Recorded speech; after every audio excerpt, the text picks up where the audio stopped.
In this video, we will be going over concepts and workbook questions from Lesson 3, which is adding integers with different signs. A quick reminder of our rules: when we have the same sign and we are adding, we add the numbers, keep the sign. When we have opposite signs, so one positive, one negative, we will subtract our numbers and keep the sign of the larger. Alright, our first question here, we have what is negative 12.7 plus negative 4.8. So I want to take this opportunity to encourage you guys to type in questions like this into your calculator, okay? As long as we know how to solve the problem, I'm fine with you typing stuff like this into a calculator. I know that they have the same signs, right? Both are negative, so I would add my numbers and keep my negative sign. To make this a little bit faster, I'm just going to type it in. Negative 12.7 plus negative 4.8. When I add them together, I figure out that my answer here is going to be negative 17.5. Our next one, we have some fractions. And again, please utilize this desmos.com/scientific calculator. Okay, this is the one you will see me use all year. To type in a fraction, you can either hit this fraction button here, or you can type in 1, do a slash, and it'll give you your fraction, 4. This next step is important. See how my cursor is blinking next to that 4? I need to either click in front of my fraction or use my right arrow key to move my cursor in front. Then I'm going to add, and I'm going to type in 3/8. It gives me my answer as a decimal. However, I can convert it to a fraction by clicking this button here. So when I convert this to a fraction, it gives me 5/8. So that means when I add 1/4 plus 3/8, I will get 5/8. Our next question wants us to examine the following number line, and we want to know what should be added to complete the expression 1/2 plus 1/3. If I look here, my first number is 1/2, so I have my arrow going from 0 and it stops at 1/2, which is perfect. I need to add 1/3 to this. Now it's tricky with these ones because you need to make sure that you are looking at what your number line is increasing by. Here my number line is increasing by 1/6. Right? 2/3 is the same as 2/6. 1/2 is the same as 3/6.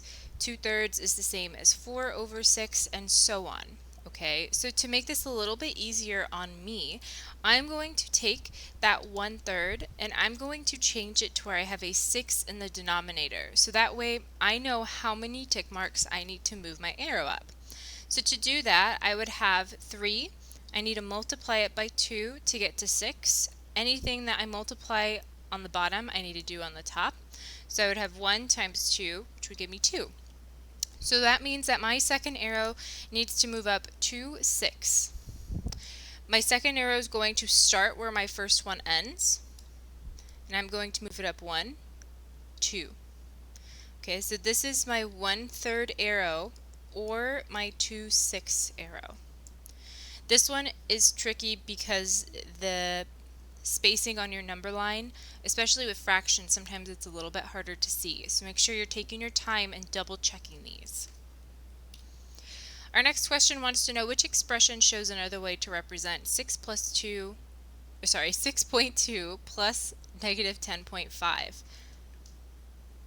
On these questions, what we could actually do here is if I type in 6.2 plus negative 10.5 in my calculator, I get an answer that says it is negative 4.3.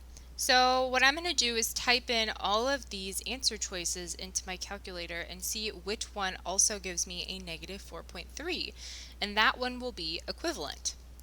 Starting with that first one, 6.2 plus negative 6.2 plus negative 10.5.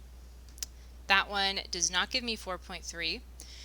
Going on to B, I have 6.2 plus negative 6.2 plus 4.3.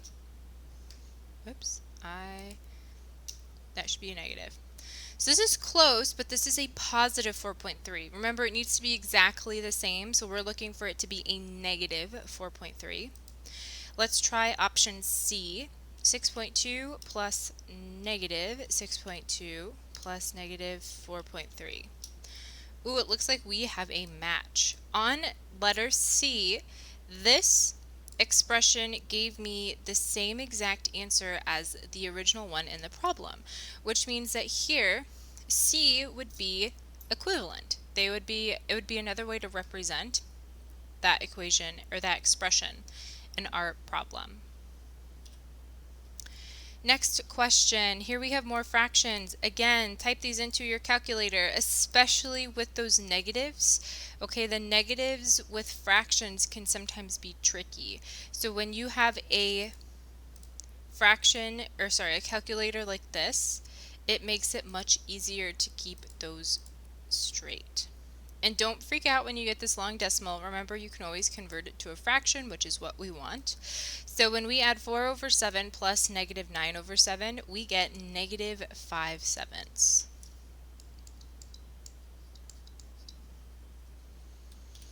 Our next one, we want to examine a number line.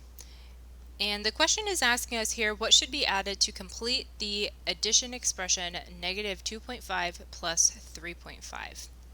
My first arrow represents this negative 2.5. Okay, it starts at 0 and it is moving back 2.5 spaces. Okay, so it's starting at 0 and going all the way back 2.5. For my second arrow, I need it to represent a positive 3.5. So since it's representing a positive 3.5, I'm going to be moving to the right, because the right is positive, left is negative. Remember, you are always starting your second arrow where your first arrow ends. My first arrow ends here at 2.5, so that is where I'm going to be starting. And I need to move it up 3.5 units. So this is 0.5, 1, 1.5, 2, 2.5, 3, 3.5. So my arrow ended up at 1. So that means my arrow is moving from negative 2.5 to 1. And another way you can kind of double check your answer here is wherever your second arrow ends, that is your final answer. Meaning if I were to take 2.5 and add it to 3.5, if I pop this into that calculator, I would get 1 as my answer. So 1 is where my second arrow should be ending. Alrighty, on to some word problems.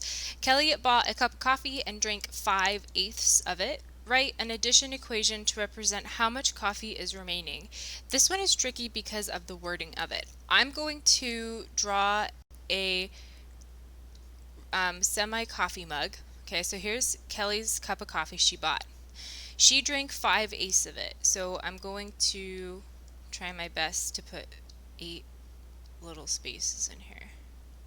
So 1, 2, 3, 4, 5, 6, 7, 8. Perfect. Okay.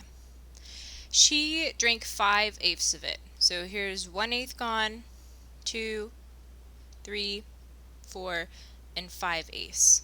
So from this picture, I can tell that she has 1, 2, 3/8 remaining of her cup of coffee. When she first bought her cup of coffee, it was full, right? There was no coffee missing from it. The number that we use to represent that would just be a 1. Okay, so when she bought her cup of coffee, it was full and it was whole. It was a whole cup of coffee, which is why we're going to let 1 represent that. Now notice our question is asking for an addition equation, which means I need to have a plus sign after this. Then she drank 5/8. So this, all that I have scribbled in here, that is how much she drank. So when you were drinking coffee, you can't get it back, right? You are losing coffee as you drink it. So when you drink that 5/8 cup of coffee, that is a negative 5/8 because your coffee is going down. So however much you drink your coffee, it is going to be negative. Then we need to solve this, which we already know from our diagram. I have 3/8 of a cup of coffee left. Now, if you didn't draw a picture and you're trying to do this in your brain, if you have this equation here and you type it in, Keep doing that. There we go. We will also get 3 over 8. So you can also double check it in your Desmos to make sure that you're getting the right fraction. Our next question says that Dante is baking 2 different recipes, cookies and brownies. The cookies recipe requires 1.5 cups of sugar, and the brownie recipe requires 1.25 cups of sugar. Write an addition equation to represent the total amount of sugar Dante needs. Okay, well, his cookie recipe, he needs 1.5, right? This is for his cookies. And then for his brownie recipe, he needs 1.25. So if I need 1.5 cups of sugar and 1.25 cups of sugar, all I would do is just add these together. And when I add them together, I get 2.75. So this would be our addition equation that represents the total amount of sugar Dante needs to make his 2 recipes. Alright, and last question here. If 14 plus f is less than 14, what must be true about f?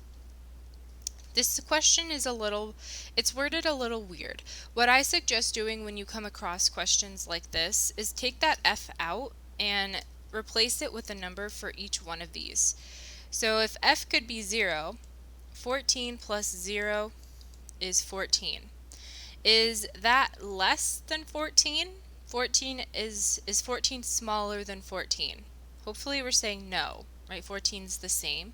Let's try one where f is a positive number. 14 plus 2, that is 16. Is 16 smaller or less than 14? Hopefully we're saying no, right? 16 is bigger. And let's try a negative. 14 plus, let's do negative 10. Remember, my signs are different, so I'm going to subtract. 14 minus 10 is 4. 14 is larger, so my answer will say positive. And is 4 less than 14? Hopefully we're going, yes, 4 is less than 14. So for this answer, f could be any negative number. As long as f is any negative number, it's going to be smaller than 14. Alright, thank you so much for watching. Please let me know if you have any questions or would like some extra help. Have a wonderful rest of your day.